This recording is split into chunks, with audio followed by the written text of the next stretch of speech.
Salut! C'est notre méditation du jour, aujourd'hui basée sur Hébreux chapitre 3, versets 1 à 6. Ainsi donc, frères et sœurs saints, vous qui avez part à l'appel céleste, portez vos pensées sur l'apôtre et les grands prêtres de la foi que nous professons, Jésus-Christ. Il est resté fidèle à celui qui l'a établi, tout comme Moïse l'a été dans toute sa maison. En effet, il a été jugé digne d'une gloire supérieure à celle de Moïse, dans la mesure où celui qui a construit une maison reçoit plus d'honneur que la maison elle-même.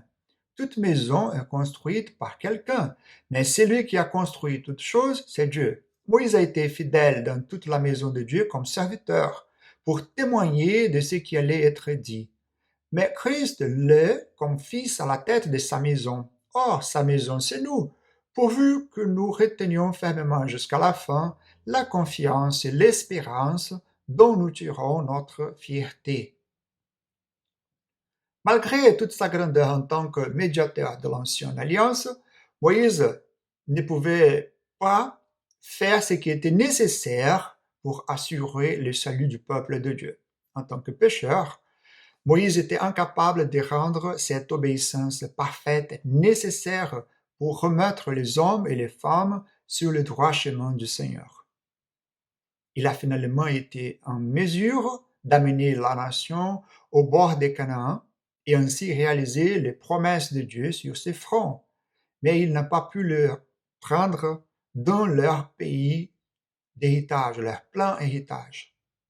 Sachant qu'il ne serait pas celui sous qui Israël hériterait de la terre, Moïse attendait avec impatience un autre prophète pour diriger le peuple de Dieu.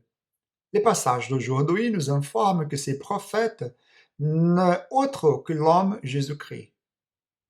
Mais ce Jésus n'est pas un homme ordinaire, nous informe l'auteur d'Hébreux. Alors qu'il pourrait souligner les défauts de Moïse afin de prouver la supériorité de Jésus, Hébreux regarde plutôt le statut de Moïse en tant que serviteur par rapport au statut de Jésus en tant que fils. Le Fils de Dieu égal au Père en pouvoir, autorité et gloire. L'auteur d'Hébreux n'a pas peur de peindre Moïse comme un serviteur fidèle, car en effet, Moïse peut être décrit avec précision comme ayant vécu une vie qui représentait la fidélité au Seigneur. Pourtant, Moïse était juste un serviteur et pas digne de recevoir l'honneur qu'un fils, héritier de son père, mérite en tant que chef de la maison. Jésus, d'autre part, est le fils fidèle, celui qui a vécu une vie de fidélité totale. En tant que Dieu incarné lui-même, Jésus dirige l'Église et est digne de recevoir l'adoration de l'Église. Moïse, d'autre part, n'est jamais plus qu'un membre de l'Église de Dieu. Jean Calvin commente: Moïse était attaché à une doctrine à laquelle, comme d'autres, il devait se soumettre. Mais Christ, bien qu'il ait pris la forme d'un serviteur, est encore maître et seigneur, à qui tout devrait être soumis.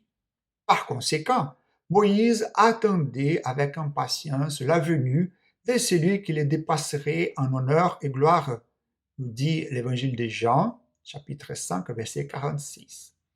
Les Juifs du premier siècle, qui estimaient grandement Moïse pour l'honneur que Dieu lui avait donné, ont trouvé cet enseignement difficile à accepter. Mais Christ est en effet plus grand que Moïse. C'est lui qui, en tant que fils unique de Dieu, a fait ce que Moïse ne pouvait pas faire et a acheté le salut éternel pour son peuple. Comme Moïse, nous aussi nous sommes des serviteurs et servantes de Dieu. Et nous voulons que le Seigneur nous déclare des bons et fidèles serviteurs le dernier jour. Bien que notre service ne puisse en aucun cas nous gagner une place dans le royaume de Dieu, et même s'il sera toujours imparfait, Dieu examinera le modèle de vie de ses enfants et les récompensera par leurs actes. Êtes-vous fidèle à servir le maître de la maison, le Seigneur Jésus-Christ? Ayez confiance en Dieu pour vous donner ce dont vous avez besoin pour lui être fidèle. Que Dieu vous bénisse.